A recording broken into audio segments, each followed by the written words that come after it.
At 10:42 a.m. on May 5, 1945, Desmond Doss knelt behind a jagged rock formation on the eastern ridge of Okinawa's Maeda Escarpment, 400 yards from the enemy lines. His rifle lay untouched beside him. He wouldn't carry one. He was a medic, 26 years old. The men around him, soldiers he'd fought alongside for days, had begun to question his presence. His decision not to carry a weapon, once a quiet point of contention, had turned into open doubt. They were under constant fire. Everyone expected him to break, but Doss remained still, scanning the horizon. The enemy was entrenched, well prepared, and waiting. And in that moment, no one believed he could do what they needed him to do. He was about to prove them wrong. This was the test that would define him. And it would begin here, with nothing but his hands and his will. Born in 1919 in the quiet town of Lynchburg, Virginia, he was a farm boy. His early years were spent in the fields, working the land and following the teachings of his devout Seventh-day Adventist faith. Doss wasn't interested in the conventional path of a soldier. His belief in nonviolence kept him from carrying a weapon, but his desire to serve led him to enlist as a medic. His decision was met with skepticism by nearly everyone around him. In basic training, Doss was dismissed by many of his fellow soldiers as a conscientious objector, a term that to them equated to weakness. They had no time for idealists. A medic who refused to pick up a rifle was a liability. They'd often mutter among themselves, wondering aloud what kind of man would volunteer for a fight and refuse to fight. He wasn't the kind of man they could picture leading them in battle. His frame was slight, his demeanor reserved, his faith unwavering. The skepticism was rooted not in malice, but in confusion. A soldier who couldn't kill? What good was he? Still, there were those who noticed. In the chaos of boot camp, Doss had quietly earned a reputation among the officers. For one thing, he never flinched under pressure. During field drills, when soldiers were told to clear the area of simulated casualties under fire, Doss's calm remained unshaken. Unlike others, he didn't rush to complete the task or flinch at the loud, explosive sounds of blank rounds. He simply moved, methodically, with precision. It wasn't much, just a momentary glance from his commanding officer after a particularly clean rescue, but it was a credential. A small one, yet one that would follow him. As he shipped out to the Pacific, no one was betting on him. Doss was still just a medic, a label that had been draped over him without question. He didn't carry a rifle. That was the risk he had chosen to live with. The opportunity, however, lay ahead of him in Okinawa. An opportunity he would soon discover to be more dangerous than anyone could have predicted. The next test would come. It always did. The Battle of Okinawa had already been raging for weeks. The Akatsuki fighting was brutal, the casualties mounting. Allied forces had been trying to breach the Japanese defensive positions that were dug in deep along the island's ridges and cliffs. The Japanese soldiers, well-trained and resolute, fought not just to repel but to annihilate the invading forces. For every inch the Americans gained, they paid with blood. The men of the 77th Infantry Division had made their way to the Maeda Escarpment, a cliffside that was now a symbol of resistance. They faced entrenched enemy positions, crossfire from multiple directions, and terrain that made simple movement nearly impossible. The Japanese defenders knew the land better than their enemies, and they used it to their advantage. Every approach seemed to lead straight into a hail of fire. Reinforcements had been called in, but the constant failures to breach the defenses had drained morale.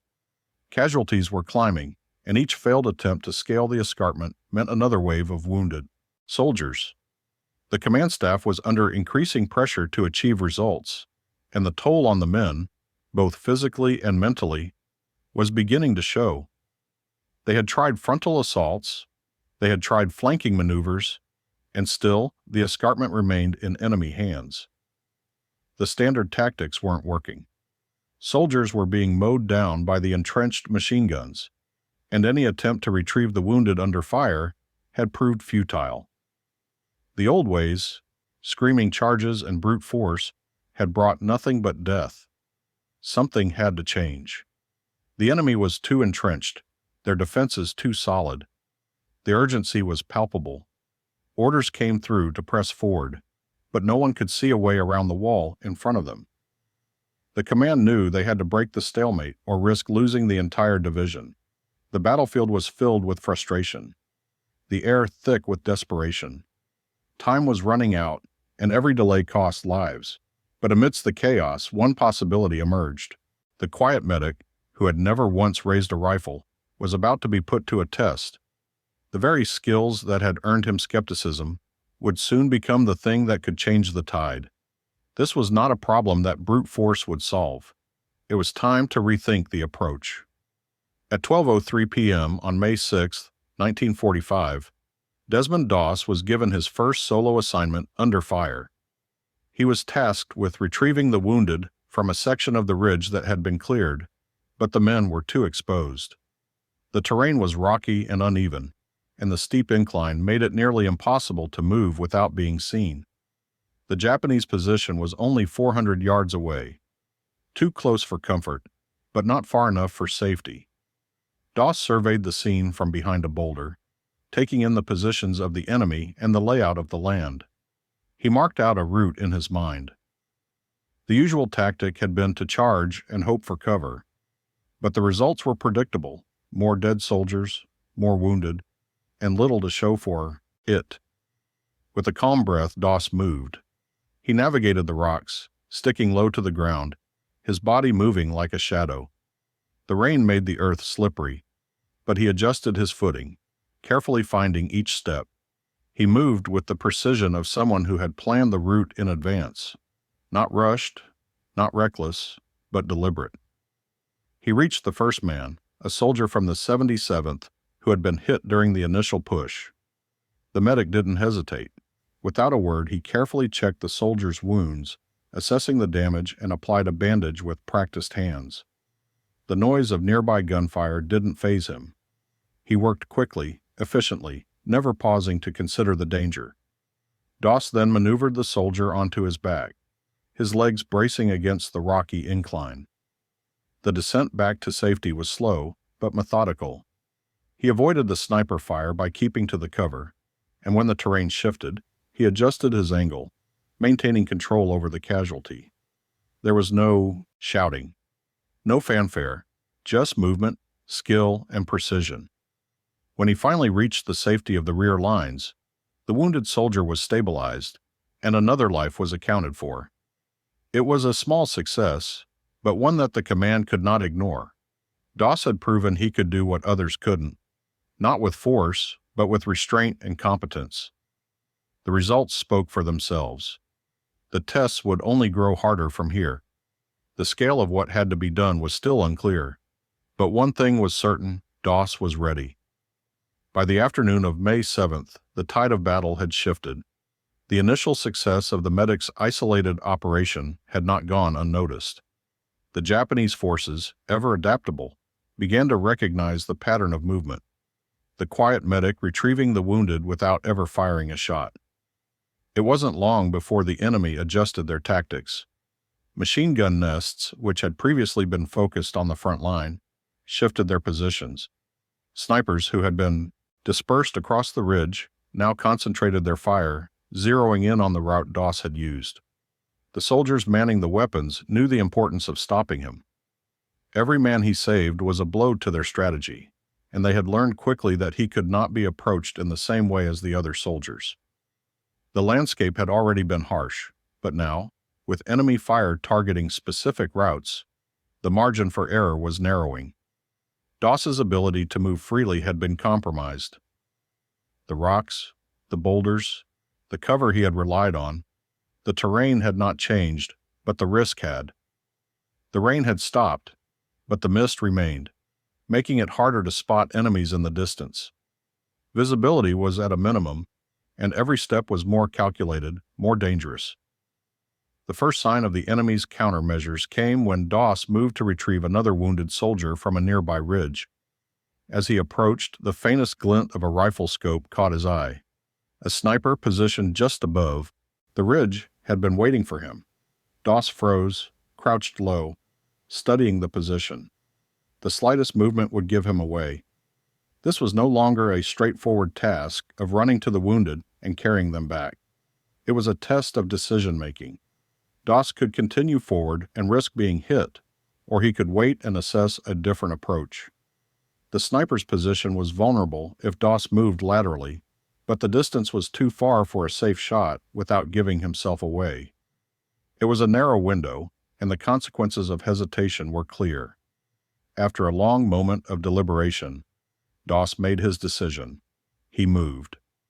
Not quickly, but with calculated precision, his body pressed low against the earth, hugging the contours of the terrain. The sniper fired. Once, twice, both shots missing. Doss didn't look back. He reached the soldier, stabilized him, and began the same careful process of extraction. The sniper, frustrated, shifted position again. But Doss had already moved, calculating and adapting to the changing conditions. The risk was growing. The enemy had learned. The margin for error had shrunk, and every move now carried a heavier weight. But with each calculated decision, Doss proved that he wasn't just responding to the enemy's actions, he was shaping the situation in his favor. There would be more challenges ahead. The clock was ticking, and the men on the ground couldn't afford any more delays. The fight was far from over. By May 8th, the Japanese forces had adapted even further. What had been a cautious, reactive approach to Doss was now a calculated hunt. The medic was no longer just an obstacle to their advancement. He had become the primary target. The enemy had learned to anticipate his movements, to track his patterns, and so they set a trap.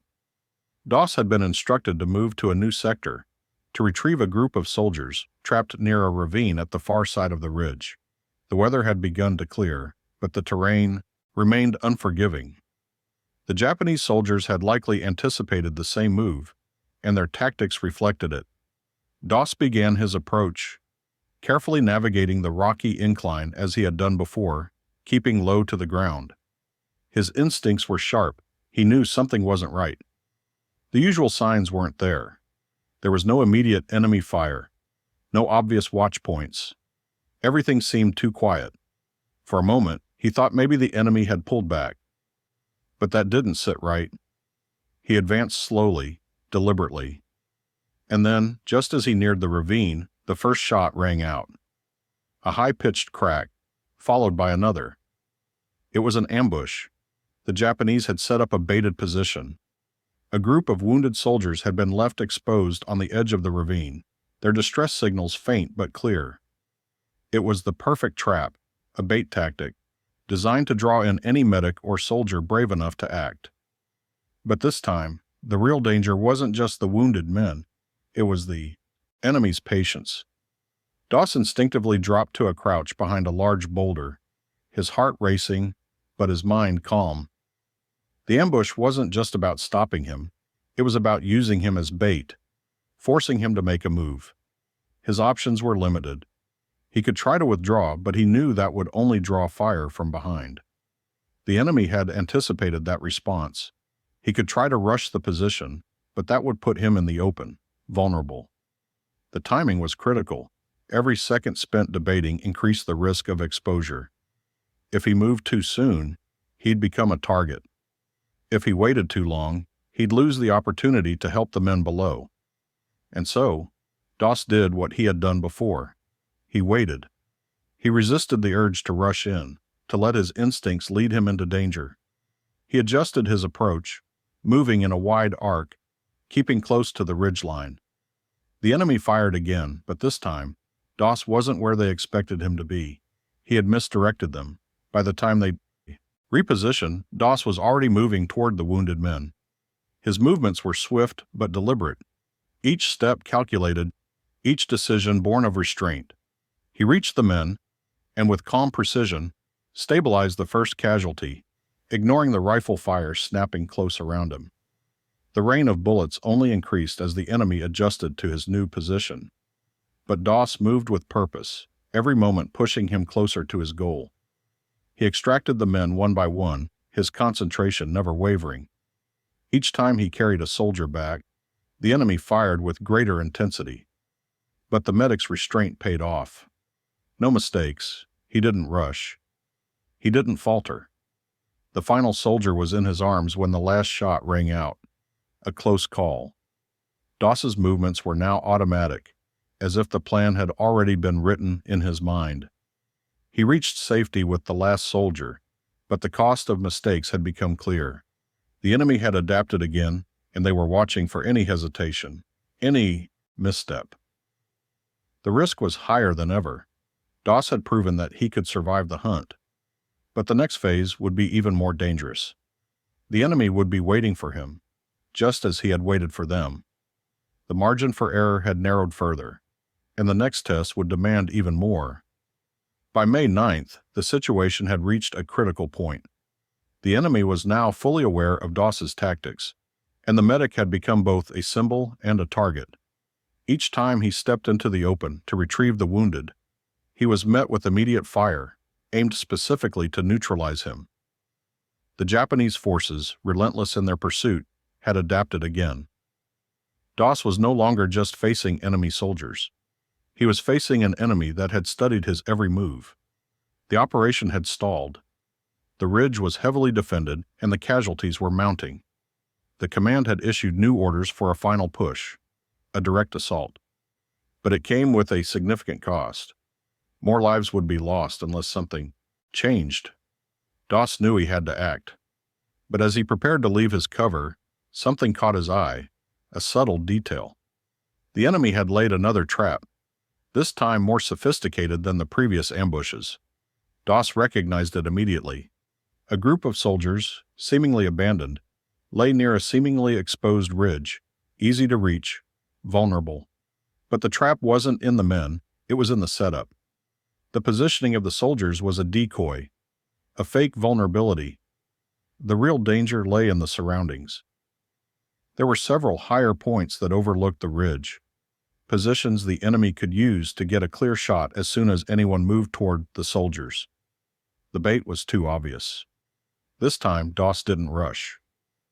The natural instinct for most would have been to run, rescue the men before they could be overtaken, before the enemy had time to adjust.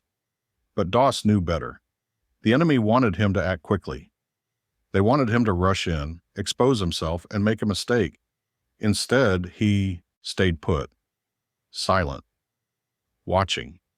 He could feel the pressure building, the seconds ticking away as the enemy undoubtedly grew impatient. The temptation to act, to do something, was palpable. But Doss didn't move. He waited. And with each passing minute, he watched the enemy's position shift, adjusting to what they thought he might do. They were preparing to launch a secondary attack on the exposed soldiers, shifting focus from the ridge to the trap. That's when Doss saw it.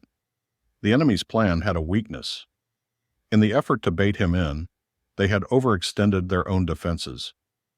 Their attention was divided, and the positions that had seemed secure were now exposed, particularly the elevated point above the false ridge. Doss took a calculated risk.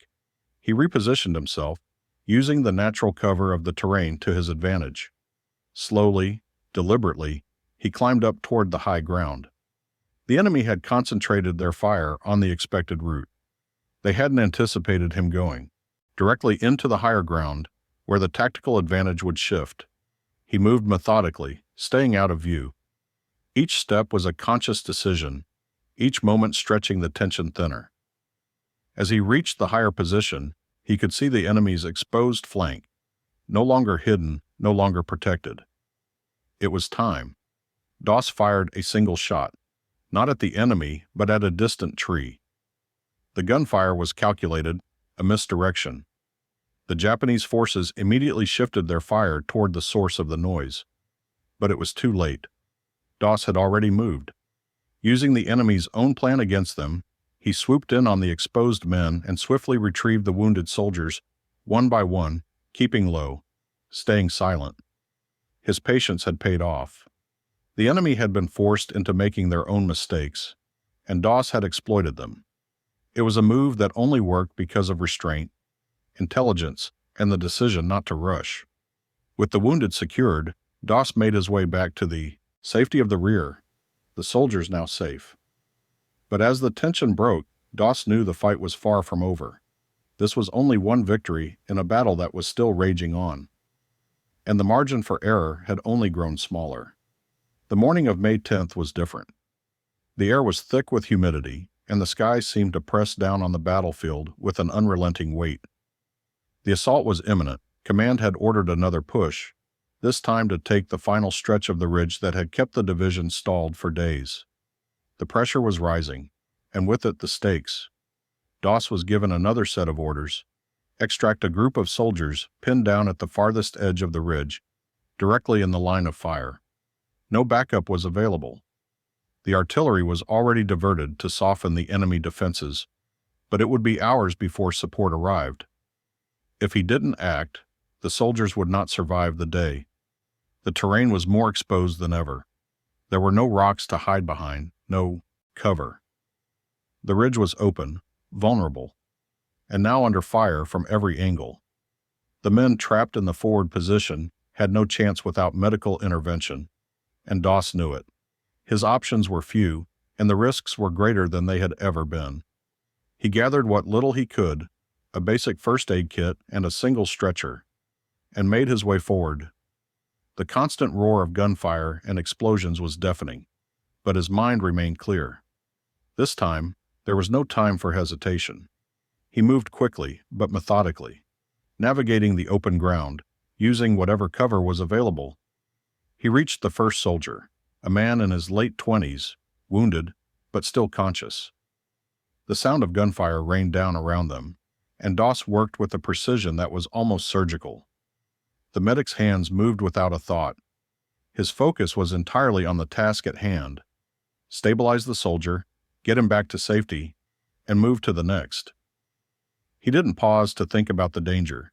He didn't allow himself to consider the sheer improbability of success. The enemy was everywhere, but Doss's calmness in the face of it created space. He retrieved each soldier one by one, working alone, under fire, each extraction a deliberate, methodical step forward. By the time the last man was secured, the line had been pushed closer, but the enemy's focus had shifted. They had adapted to him again, aware of his presence. Doss was no longer just retrieving the wounded, he was the target. But he was also the only hope for the men he had saved. He made his way back with the last soldier, and the fire eased. But the relief was short-lived. The ridge was still held by the enemy. His task was over for the moment, but the battle continued. The day ended with no fanfare, no cheers, no medals, just the sound of the battlefield, distant artillery, the quiet movements of soldiers, the rustle of foliage. Later, when the reports were made, the quiet recognition came in the form of a simple acknowledgement. Doss got the men out. He saved them. Nothing more was said. The status of a medic, once a role dismissed, had quietly shifted. The soldiers knew, the command knew, and that for Desmond Doss was enough.